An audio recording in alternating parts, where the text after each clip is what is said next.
Welcome to my quick analysis and ramblings on why I think Metal Gear Survive is actually a pretty fun game despite what everybody else thinks or is saying. So yes, even if you hate me for this, I'm gonna play the devil's advocate and I'm gonna explain the reasoning behind why I had so much fun with the beta this past weekend. I do have a video similar to this one without the commentary if you just want to watch the gameplay. But if you want to hear my opinion on this, stay right here. Now my two characters here, Sub-Zero and the Red Ranger, are gonna show you how melee weapons work and how is it that they interact with the enemies. And I do this mostly because I heard some people say that the lance is very gimped, that it's not very useful, and that it leaves you open to attacks. I'm here to show you that it's possible to get kills with the lance and not be hit on the process. And it's actually one of the better weapons for newbies, since it allows you to strike zombies through fences or the Iron Curtain. And those defenses are very basic, they're easy to build, and a lot of newbie players, I imagine, are gonna be building a lot of them to hold off the zombies. But let's get back to basics. Like, the first mechanic that I want to talk about is the stamina system, which a lot of players seem to overlook, because they're accustomed to the Phantom Pain, which doesn't have a stamina system. And in here, I'm very glad that it's here, because it's very reminiscent of the Metal Gear Solid 3 stamina system, in the sense that every intensive action takes stamina, like jumping, running, CQC combos, crawling, crouch walking. All of that takes stamina. And it's gonna... I mean, if you run out of stamina, the character is gonna physically get tired, it's gonna stop, and you're gonna have to catch your breath. And it does regenerate a bit fast, so there's not a problem with that. But I do like it because it does motivate characters, or at least, players, to play in a more careful and strategic way. They cannot just run through the damage and hope it will get better as soon as you hide, like in the Phantom Pain. You cannot just run through the bullets anymore. And the other problem is that you're gonna run out of it anyway, sooner or later, because your maximum stamina and your maximum health can decrease according to several factors. Like, for example, you actually have a hunger and a thirst system in this game, and it decreases over time, in the sense that the more actions you do, the faster your thirst and your hunger is gonna go down. And you have to go hunt animals, so now you can go and eat your animals. You can eat it raw. If you want to feel like Big Boss again, you can eat your meat raw, but there's also a kitchen in the game, and you can go and cook your meals and create rations, or there's also recipes in the game, so you can create different dishes and that kind of stuff. I imagine that they're gonna have certain attributes later, or at least I'm hoping so. In the beta, they were just stuff that heal your hunger more or less, depending on in which state you will eat your food. But so I do like that there's the survival aspect from Metal Gear Solid 3 in here. So, like I said again, it does change the mood of the game. Because for some reason, I think that if the stamina system was absent, a lot of people would just be running around like T-1000 like it is in Metal Gear Online right now. So I think it will really ruin the mood that the game is trying to set. There's also other factors that can reduce your maximum health and your stamina, which is the enemy attacks. They have blunt attacks or puncture attacks, and that can cause bruises or bleeding effects. So let's say that you get a bleeding effect. You're gonna stop regenerating health. If you get bruises, I think those were cumulative. So the more bruises you had, the more your maximum health was gonna decrease. You can also break your bones, and for example, I broke my character's leg, and I wasn't able to run until I fixed that.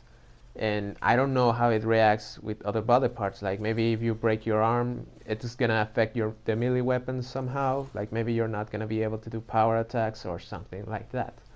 Now, this mechanic was in the Phantom Pain too, the broken bones and the bleeding effect, but it never had any real consequence in that game, because the game will force you into reflex mode. Everything will slow down indefinitely until you actually heal your wounds. So it was more annoying than anything. And in the beta of Metal Gear Survive, I don't think there's any reflex mode. I never even actually encounter it, and it makes fights better in a way because you have to actually go into hiding and heal, because that's the other mechanic that I like, that I say is very reminiscent of Metal Gear 3, which is the cure menu. You have to open your iDroid, you go into your personal status, and they show you this stickman figure that it shows you which body part is affected and how, and you apply a certain first aid kit into it. Like, you're gonna use the same resources that you use in Metal Gear 3, like the bandages, the splints, the sutures, all of that stuff. You're gonna use it to heal specific wounds, and I loved it because it's a mechanic again that slowly motivates players to play smart and cautiously, because you can get injured really easy in this game. Unlike the Phantom Pain, which you needed to take like 3 grenades to the face before you even had to use the first aid spray because you break a bone or something. In here, just a couple hits from a zombie and you're gonna break something, or you're gonna get bruises or anything. You have to play smart. There is a first aid spray in the game, but again, it's not gonna heal you past your maximum capacity of health. It's just to get you out of a sticky situation, but you do have to heal your wounds. And if you somehow get injured while there's a lot of enemies around, well, you're gonna be in a very shitty position because you have to run, hide, and get away. And if you leave your position, like in this mode where you have to protect the drill, there you're gonna be fucking over your whole team basically. But sorry, I'm ranting. The other basic mechanic is the crafting system, which is difficult to explain because it does have some depth to it, but don't expect anything like Minecraft or 7 Days or Ark or any of those crafting games that are popular with the kids right now. But it does have some depth. Like, for example, the only thing that you have to focus on, at least in the beta, was to get resources, either by free roaming or doing the salvage missions, and getting the recipes, which the recipes are basically your schematics for building things, like new stuff. Because at first, in the full game, I imagine, you're gonna be able to build basic stuff, like wooden barriers, fences, just crappy defenses, basically walls. And you're gonna have to protect anything by yourself. But in order to build the more complicated stuff like traps or highly powered weapons and that kind of stuff, you have to get recipes, and those are dropped by the salvage missions, or I don't know, I'm guessing in the final game you're gonna have to find them by doing missions in the storyline or playing multiplayer, that kind of stuff. But it is the crafting system, I can probably say that it's very basic. You just have to gather resources. A list drops down when you go to the crafting table, what is it that you can build, and that's pretty much it. It's very straightforward.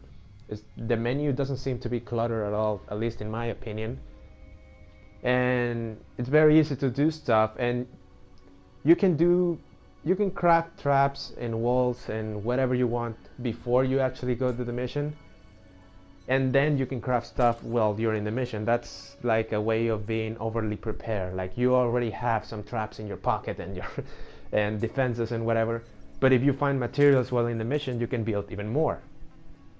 That's actually the recommended tactic to tackle a lot of the harder missions, at least in the beta. But it is kind of,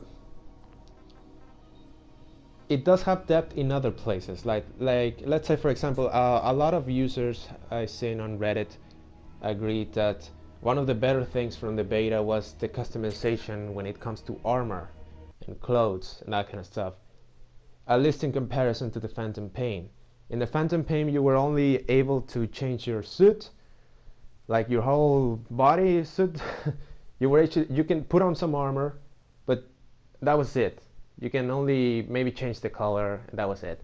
In here, you can add individual pockets to the armor, so that the pockets that you see in your armor are actually functional. They can hold extra bullets for a certain type of weapon that you choose. You have to craft that pouch put it under the armor, and that's it. You can put different clothes beneath the armor. You can color each individual piece. You can mix and match armor pieces with another, because it's actually divided in categories right now. You have your boots, your pants, your torso, your gauntlets, and your head. And from what I've seen, there's a lot of more customization options. And if the developers are to be trusted, which it's a lot to to take right now, because a lot of people don't trust Konami, obviously. They say that microtransactions are not gonna come into play when it comes into your equipment and stuff. It's not pay to win, because the equipment does have defense attributes. Some are better than others. You can optimize those equipments. You can make stuff stronger by, I don't know, adding extra resources to them. But according to Konami, they said that all of that is in the game. Microtransactions supposedly are for other stuff, like, I'm guessing, just cosmetic items. Maybe, I don't know, like there was an option in the beta for accessories, but I was never able to craft anything. Maybe that's where it comes from. Stuff that you can put on yourself that doesn't affect your defenses or your attack, agility, whatever.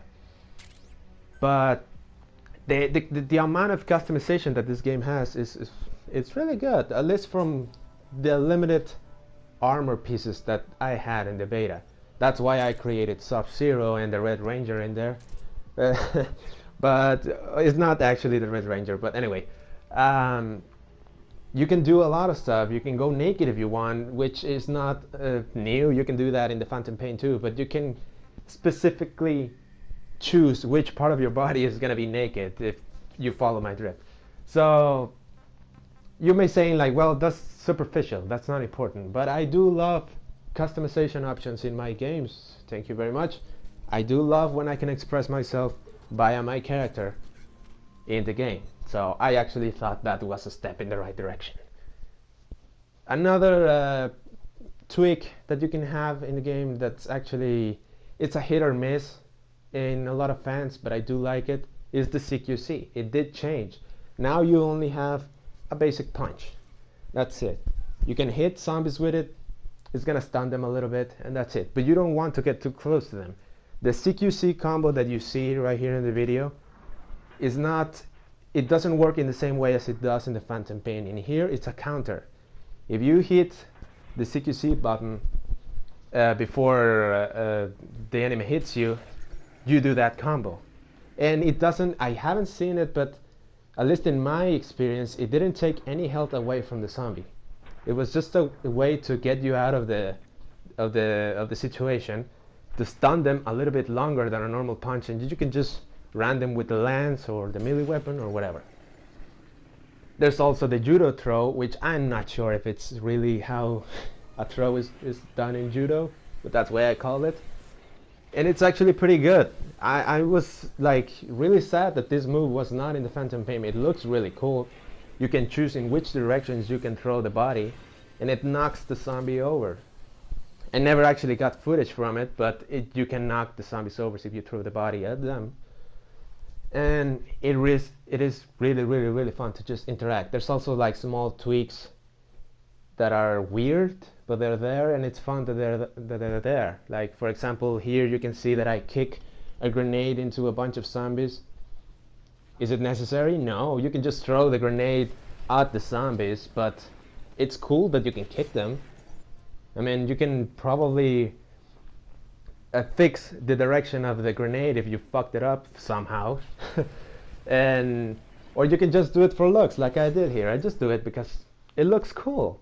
You can also, any melee weapon can deflect grenades too, for some reason. A lot of people were going crazy over this in Reddit. They were like, oh, it's fun. I'm introducing people to the wonders of baseball, because there's an axe in the game that it has a lot of the movements like you will swing a baseball bat. And eventually someone got a metal bat. and I got it too. Well, my brother did. And we tried to play baseball, and it works. You can bat a grenade out into the air. Why is it there? We don't know. Does it have some tactical advantage? Who knows? You can probably be a little bit creative and come up with some crazy ways to make that kind of stuff work. Maybe you can bounce it more times than just once. Maybe you can bat it back and forth if you somehow get an object that doesn't explode right away. I never actually tried that. Maybe you can bat other stuff. And so what is it that is fun with the game? I don't know. If you like cooperative games, I think you're gonna like the game. Do you have some beef with Konami? Okay, I understand that. But I'm one of those guys that can separate the art from the artist.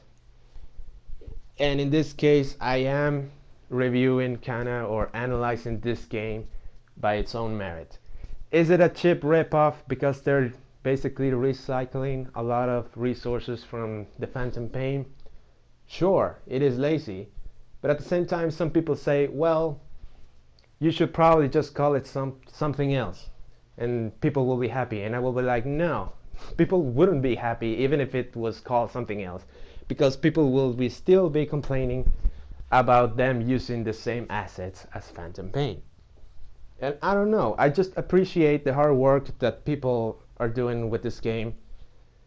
And I do appreciate the talent that they have in Konami. Even if it is a shitty company, there is some talent in there. That's why Konami has a lot of good IPs that they're hoarding, and they're not producing any more games for them, like Castlevania, Silent Hill, and that kind of stuff.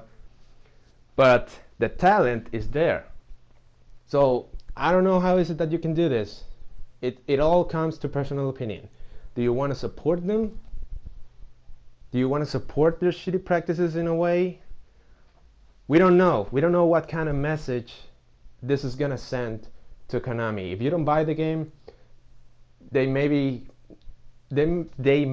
reconsider their position. Like, oh, well, fans are angry about this.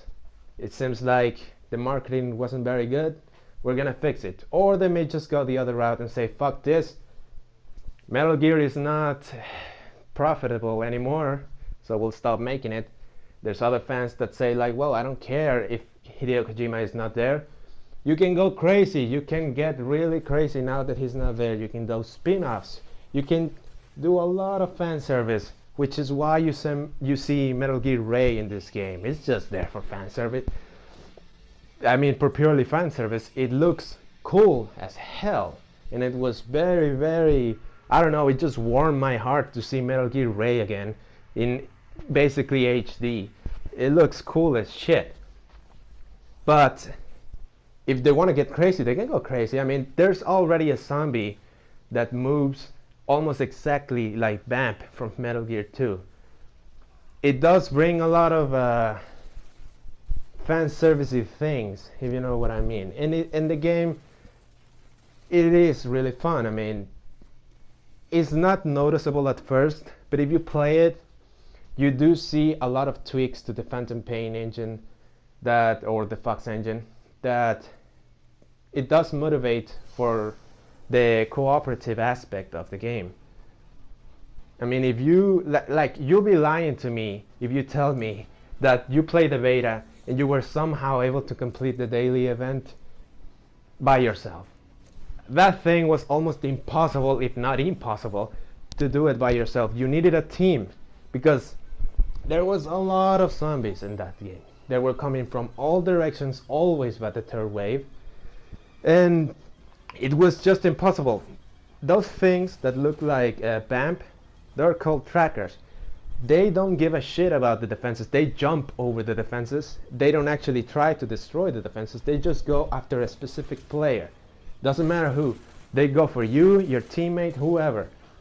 Or even they just fix. The aggro system is weird because they change objectives a lot. They sometimes go after your teammate, then they come after you. They come after everybody.